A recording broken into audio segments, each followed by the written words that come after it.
Welcome. Today I'm going to be starting a new build. This one is going to, like most of my builds, last over a series of videos. It's not going to all get done in one video. What I'm starting on is a cherry liquor cabinet. So before I really get into it, let's take a minute and go over and talk about the design.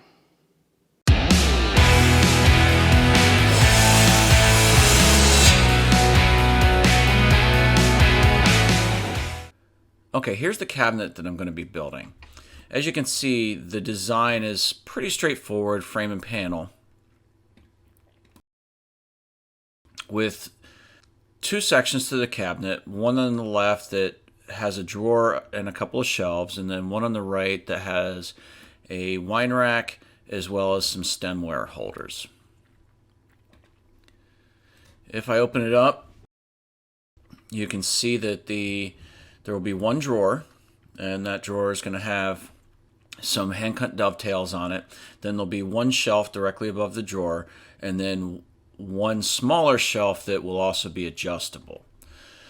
The shelf here, as well as this wine rack, pose a little bit of a challenge, and it's going to affect the design. So this one's going to be integral, which means I need to be able to have some joinery on these panels, as well as joinery for this shelf on the opposite side of the center panel and on the left side panel here. So that means I can't use a normal 1/4 inch panel in a frame and panel design. So these three panels are actually going to be veneered plywood. And that will give me just a little bit more meat to be able to do this joinery with.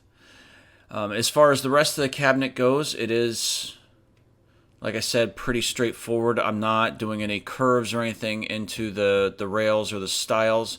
We are going for a look that's going to be similar to what's already in the basement of the person that this is being built for.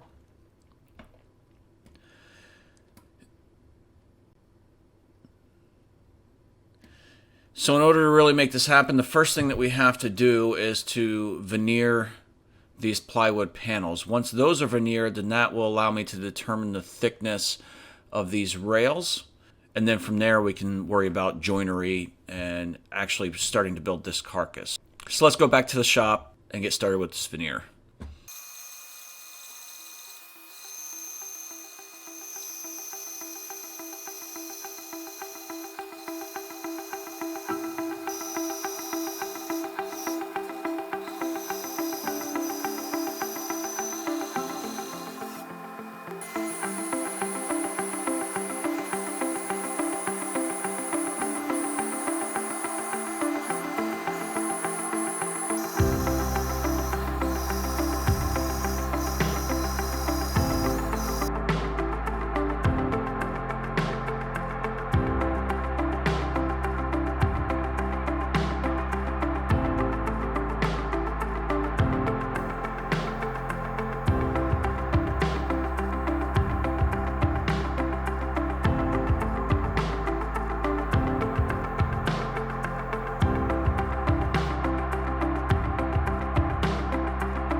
All four edges of all of the panels, with this one exception, are all going to be hidden. However, this one is going to be a shelf, and the front edge of this is definitely going to be exposed, and is going to be an area that you're going to see quite often. It's going to be very prominent in the front. So before I veneer this panel, I'm going to glue on a pretty thick solid wood front edge to it. That gives me plenty of material to be able to do edge treatments or whatever I happen to decide the front of that shelf needs to look like. So I'm going to do this real quick before I get to the veneering.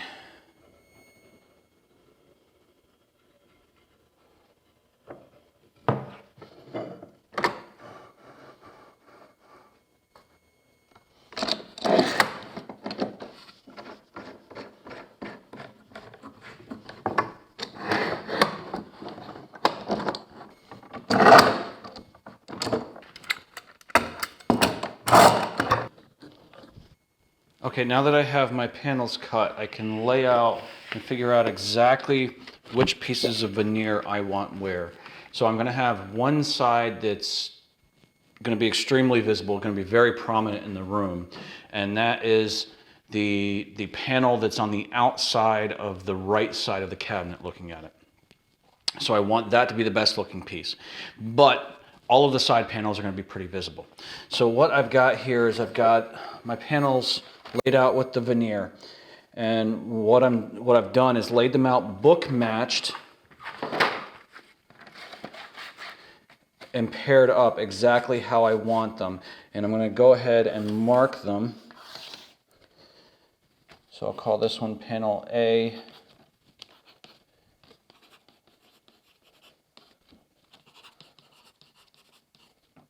And side 1. Okay, so here's all of the veneer for one of my side panels, and I'm going to be trimming these up. So what you can see is I've got these marked so I know which edges are going to go against each other. And what I'm actually going to do is I'm going to do one joint at a time, so 2 pieces. I'm going to fold it over on itself so that both of the faces that will be up ultimately are together, so that when I unfold it, they will match. I'm going to take and sandwich them together on a backing that I'm using both to be able to cut on, and I've got a straight edge here. So I've just got a couple pieces of MDF that I'm using for this. Now my veneer saw cuts on the pole stroke, and I'm just going to take this nice and slow and easy.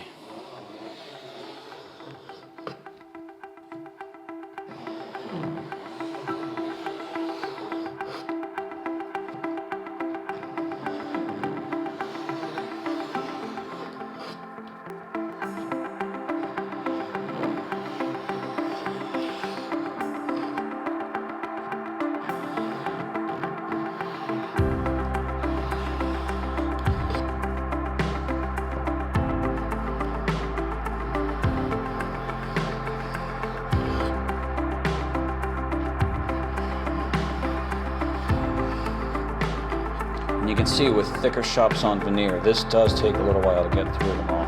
It's much faster on commercial veneer. But because it's a shop sawn and I keep it a little bit thicker, it does take a little bit longer.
So I'm all set up to veneer this first panel. I'm going to do they have to sit in the vacuum bag for quite a while, so I'm going to do this one before I move on to cutting any of the other veneer. But I'm here set up ready to do it with my panel ready to go. So I've got it set up exactly how it's going to be with the veneer on it, with one piece on each side and everything facing the appropriate direction. Now the first thing to notice here is that, number one, my panels are generally oversized. They're larger than what I need, so that after I'm done with the veneering, I can trim them down to their final size. But the veneer panels themselves, or the veneer sheets themselves, are slightly smaller than the panel that I'm veneering them to. That way I don't have any veneer hanging over the edge when I put this in the vacuum bag, because it will crack it if that's the case. So you want your veneer to be slightly smaller than the panel, and then the panel to be oversized so that you can trim it down to a nice neat veneered panel after you're done. The glue that I'm going to be using is Unibond 1. I like it because it's a PVA glue and it goes on easy. It's easy to work with. You don't have to worry about mixing or any of that stuff. It's just, it comes ready to use. Basically, you have to shake it up and that's about it. Then I've got it poured into a glue bottle that also has a spreader or brayer as part of it. Not needed to have it as one. I could just take a separate brayer like this one and just roll it on. The key is that you want even glue spread across the piece. So what I'm going to be doing here is I'm going to take and open this up like a book. I'm going to apply the glue to this sheet of veneer, flip this panel on top of it, apply the glue to the other sheet of veneer, flip it over, make a sandwich out of it, and then tape it up and put it in the vacuum bag.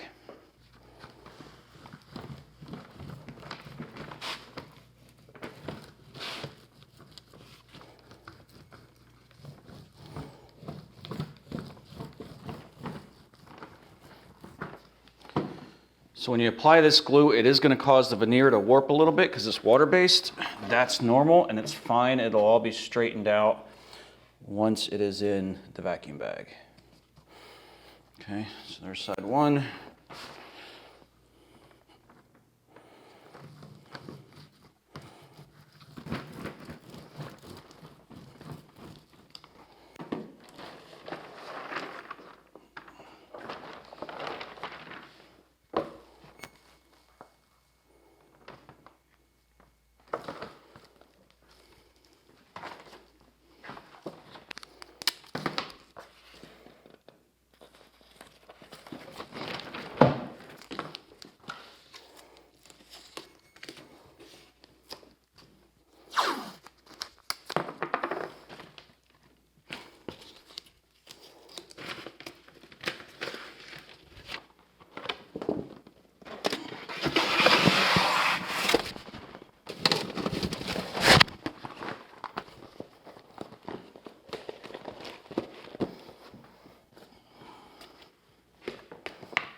Okay, so I'm going to go ahead and wrap this video up here. I've got all of my panels done, and I'm really happy with how the grain turned out on them, and how these book matches worked out with this really cool figure that was in this cherry.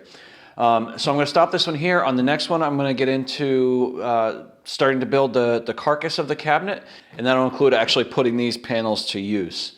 So thanks for watching. Hopefully I'll see you again on the next one.